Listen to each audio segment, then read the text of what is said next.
네, 여러분 안녕하세요. 우리 라이프 처치 성도님들, 에브리데이 라이프 5번째 시간입니다. 우리가 에브리데이 라이프 월요일부터 금요일까지 이렇게 주 5일 하기로 했는데 이제 2024년 새해 첫 주가 이렇게 지나갔습니다. 여러분들은 어떤 삶을 살고 계시고 또 이 5일 동안의 묵상이 어떠셨는지 한번 생각해 보시면 좋겠습니다. 매일 영상으로 사실 이렇게 말씀을 살펴보는 것이 쉬운 일은 아닐 거예요. 아직 성경을 좀 읽는 것 자체가 조금 이제 익숙하지 않으신 분들도 있을 수 있기 때문에, 하지만 우리가 새해 굿 라이프를 위해서 계속해서 우리가 이런 훈련들을 함께 할 때 우리가 함께 하고 있기 때문에 서로 격려하면서 정말 이 말씀 힘이 있다는 사실을 기억하고, 그래서 이 말씀이 우리의 삶을 계속해서 변화시키고 새롭게 하실 거라는 것을 기대하면서 계속해서 이 말씀을 나누면 좋겠습니다. 오늘은 이번 주의 마지막 에베소서 1장 11절에서 14절까지 말씀 한번 보도록 하겠습니다. 하나님은 그리스도 안에서 우리를 상속자로 삼으셨습니다. 이것은 모든 것을 자기의 원하시는 뜻대로 행하시는 분의 계획을 따라 미리 정해진 일입니다. 그것은 그리스도께 맨 먼저 소망을 둔 우리로 하여금 하나님의 영광을 찬미하는 사람이 되게 하시려는 것이었습니다. 여러분도 그리스도 안에서 진리의 말씀, 곧 여러분을 구원하는 복음을 듣고서 그리스도를 믿었으므로 약속하신 성령의 날인을 받았습니다. 이 성령은 하나님의 소유인 우리가 완전히 구원받을 때까지 우리의 상속의 담보이시며 우리로 하여금 하나님의 영광을 찬미하게 하십니다. 아멘. 자, 여러분, 어제 우리가 읽었던 그리고 나눴던 말씀을 기억해 보면 우리가 죄사함을 받았다 그랬잖아요. 이 죄사함을 통해서 뭐가 사라집니까? 과거, 현재, 미래의 죄에 대한 책임이 사라졌다는 사실. 하지만 여전히 남아있는 게 있었어요. 뭐죠? 죄로 인해서 오염되고 부패된 우리의 마음. 그래서 우리가 성령을 의지해서 성화의 삶을 살아가야 된다라고 말씀을 나눴습니다. 또한 그렇게 죄사함 받은 이들에게 하나님의 신비한 뜻을 어떻게 해요? 이해할 수 있는 그 지혜와 총명을 주셨는데, 그 신비한 뜻이 바로 뭡니까? 무질서한 이 세상이 다시 한번 그리스도 예수 안에서, 그렇죠? 그분 아래 통일을 이루게 될 것이라는 것. 성경은 그것을 새 하늘과 새 땅이라고 기록한다고 했죠. 자, 우리는 이 새 하늘과 새 땅을 소망하며 사는 자들이라고 했습니다.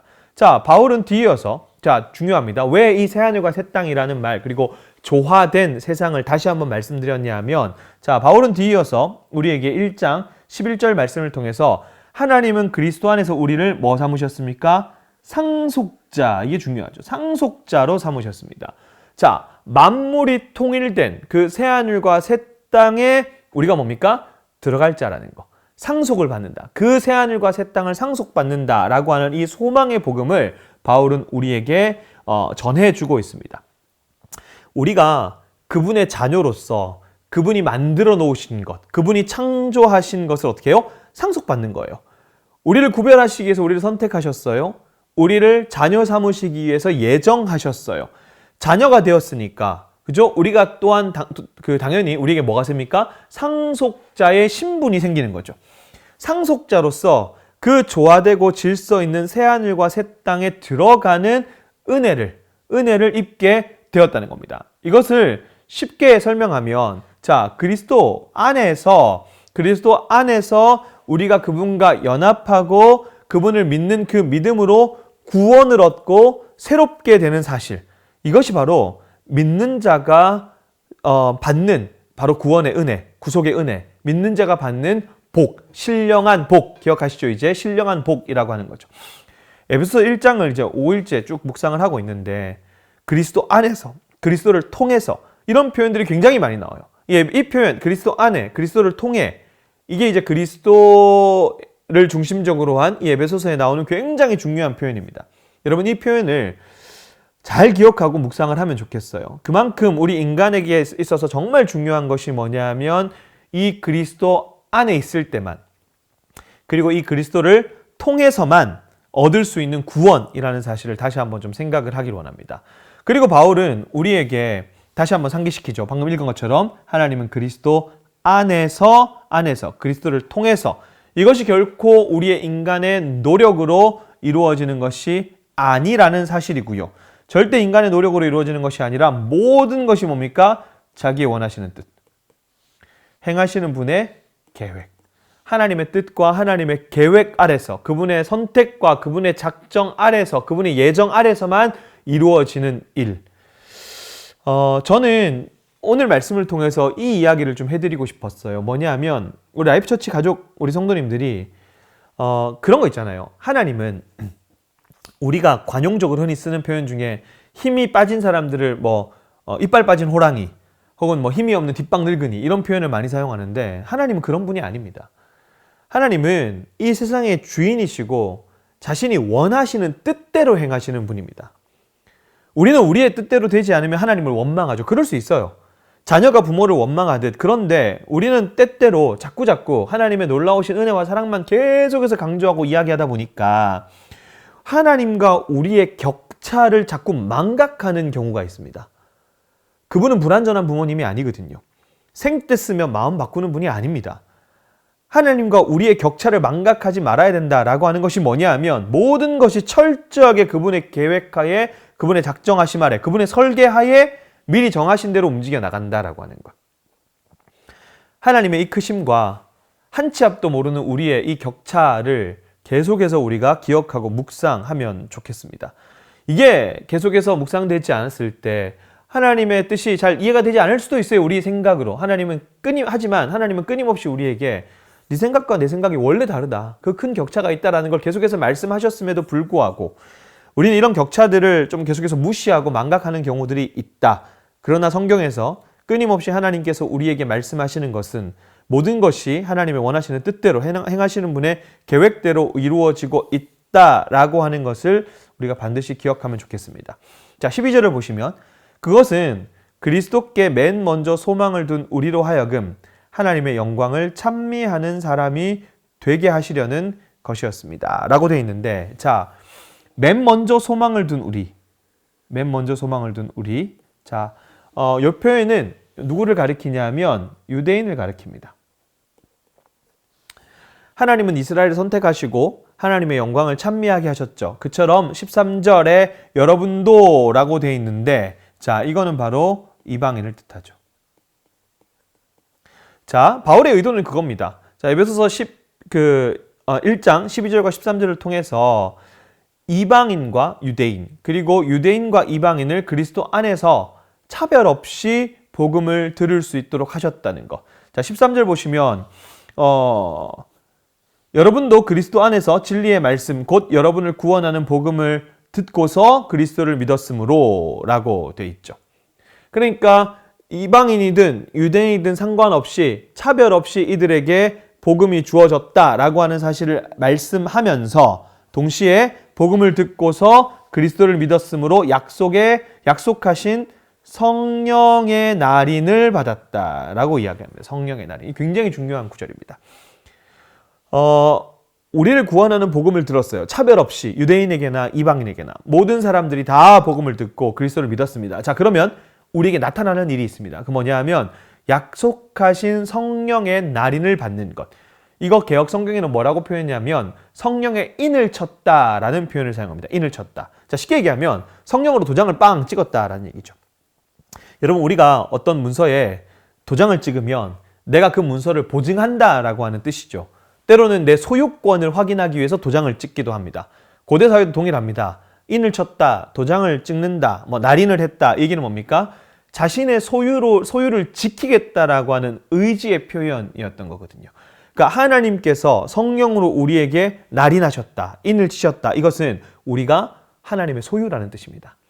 하나님께서 그분의 뜻대로 우리를 자신의 소유로 삼았다. 그래서 믿는 자에게는 뭐가 함께 하시냐면 성령이 함께 하시는데, 자, 성령이 함께 하시는데 14절을 보시면 이 성령은 뭐예요? 하나님의 소유인 우리가, 자, 소유가 되었죠. 소유인 우리가 완전히 구원받을 때까지, 어떻게 해요? 만물이 조화롭게 통일되고 우리가 새하늘과 새 땅에 들어갈 때까지, 상속자가 되어서 그 땅에 들어갈 때까지 우리의 상속의 담보이시다라고 표현합니다. 자, 우선 우리가 완전히 구원받을 때까지라고 되어 있는데 사실 아직 우리의 구원이 완성된 게 아니잖아요. 방금 말씀드린 것처럼 우리가 새하늘과 새 땅에 들어간 게 아니잖아요. 이미 우리가 그리스도를 통해서 구원을 얻었지만 아직 구원이 완성된 것은 아닌, 그래서 이미와 아직 사이의 이 긴장 상태를 우리가 살아가죠. 바울도 빌립보서에 보면 두렵고 떨림으로 너희 구원을 이루라 라고 말씀을 하는데, 두렵고 떨림으로 너희의 구원을 이루라 라고 하는 것이 너희의 노력으로 구원을 쟁취하라 그 얘기가 아니라 이미 주신 구원, 아직 완성되지 않은 그날까지 계속해서 두렵고 떨림으로 성령을 의지해서 성화의 삶을 살아가라 그 이야기잖아요.